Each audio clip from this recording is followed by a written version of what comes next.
নমস্কার বন্ধুরা, মমতা রান্নাবান্নাতে আপনাদের সবাইকে স্বাগত। আজকে ভাতের মাড় দিয়ে এক দুর্দান্ত পাঁপড়ের রেসিপি বানিয়ে দেখাবো।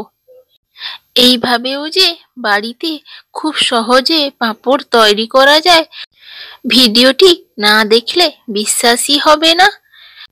আর পাঁপড়গুলি খেতে এত মুচমুচে আর সুস্বাদু, বাড়িতে একবার হলেও এইভাবে বানিয়ে দেখবেন। বাড়িতে এইভাবে পাঁপড় বানিয়ে নিলে দোকান থেকে আর কিনে খেতে হবে না। তো যারা যারা আমার চ্যানেলে নতুন আছো তারা অবশ্যই চ্যানেলটিকে সাবস্ক্রাইব করে নেবে এই রকম নতুন নতুন মজাদার রেসিপি দেখার জন্য।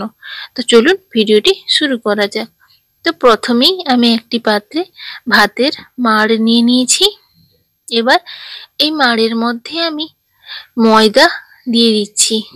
আমি প্রথমে 3 চামচ পরিমাণ দিয়েছি, দিয়ে ভালো করে আমি মিশিয়ে নেব একটা হ্যান্ড ব্লেন্ডারের সাহায্যে, যাতে ভালোভাবে মিশে যায়।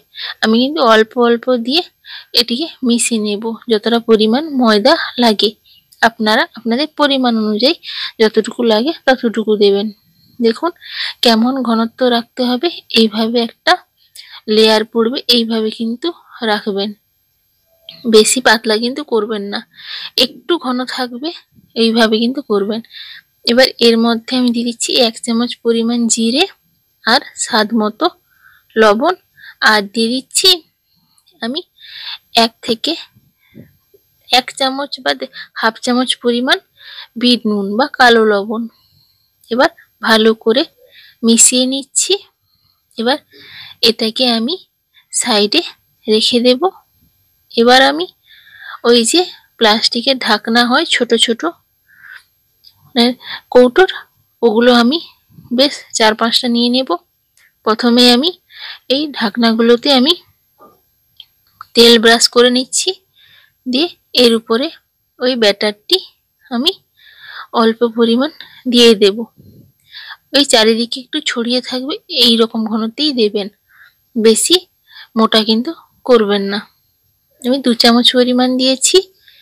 এবার এগুলোকে আমি একটা ছিদ্রযুক্ত পাত্রে বা থালায় নিয়ে নিচ্ছি। এবার অন্যদিকে আমি গ্যাসে আগে থেকেই কড়াইয়ে জল গরম করতে বসিয়ে দিয়েছিলাম, জলটা ভালোভাবে ফুটে গেছে। এবার এর মধ্যে স্ট্যান্ড বসিয়ে তারপরে ওই থালাটা বসিয়ে দিয়েছি ছিদ্রযুক্ত। এবার ঢাকা দিয়ে রেখে দেব 30 সেকেন্ড বা 1 মিনিটের জন্য। তো এখনো আমার চ্যানেলটিকে সাবস্ক্রাইব করেননি, ঝটপট চ্যানেলটিকে সাবস্ক্রাইব করে নিন এইরকম নতুন নতুন বা মজাদার রেসিপি দেখার জন্য। তো এখানে আমার 30 সেকেন্ড হয়ে গেছে। এবার ঢাকনাটি খুলে নিচ্ছি। দেখুন একদম জমাট বেঁধে গেছে কিন্তু। এবার তারপরে আবারও একটি বা দুটো ঢাকনাই করে নিয়েছি। এবার এগুলোকে আমি ঢাকা দিয়ে তৈরি করে নিচ্ছি। একটা দিতে না দিতে আরেকটি রেডি হয়ে যাবে। তো এগুলো ঠান্ডা করে নিয়েছি পুরো ভালোভাবে। এবার ছুরি দিয়ে চারিদিকে একটু গোল করে নিচ্ছি কেটে। এবার এইভাবে হালকাভাবে উঠিয়ে নিতে হবে। দেখুন কত সুন্দর উঠে এলো। এগুলোকে আমি একটি থালায় তেল ব্রাশ করে তার উপরে রাখছি। এইভাবে সবগুলোকে করে নিচ্ছি একটার পর একটা। তো এইভাবে সবগুলোকে আমি একটার পর একটা করে নেব। তো সবগুলো করে নিই, তারপরে দেখা হচ্ছে। তো দেখুন এখানে আমি 3টে থালায় পুরো ভালোভাবে মিলিয়ে নিয়েছি। একটার উপর একটা চেপে দেবেন না, ছাড়া ছাড়া করে রাখবেন। এগুলোকে আমি রোদে শুকোতে দিয়ে দিয়েছি। দেখুন এখানে কিন্তু আমার অনেকটা শুকিয়ে গেছে। এবার এগুলোকে আমি আরেক পাশে উল্টে দেব, যাতে পাঁপড়গুলো গোলই থাকে, বেশি মুড়ে না যায়। তো এখানে আমি সবগুলোকে উল্টো পিট করে দিচ্ছি। এগুলোকে আমি পুরো একদিন রোদে শুকিয়ে নিয়েছিলাম, আর একদিন হাফ মানে ওই হাফ বেলা মতো শুকিয়ে নিয়েছি। এগুলো 1.5 দিন বা 1 দিন রোদে ভালোভাবে দিলে এইভাবে শুকিয়ে যাবে। দেখুন হাতের ছাপ বোঝা যাচ্ছে, দেখুন এতটা পাতলা হয়েছে। এবার এগুলোকে আমি তেলে ভেজে দেখাচ্ছি। দেখুন তো তেলটা আমি গরম করে নেব পুরো ভালোভাবে। এখানে ভালোভাবে কিন্তু গরম করে নিতে হবে।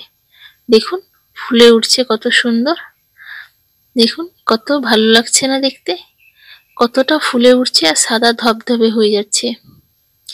এইভাবে করে নিতে হবে।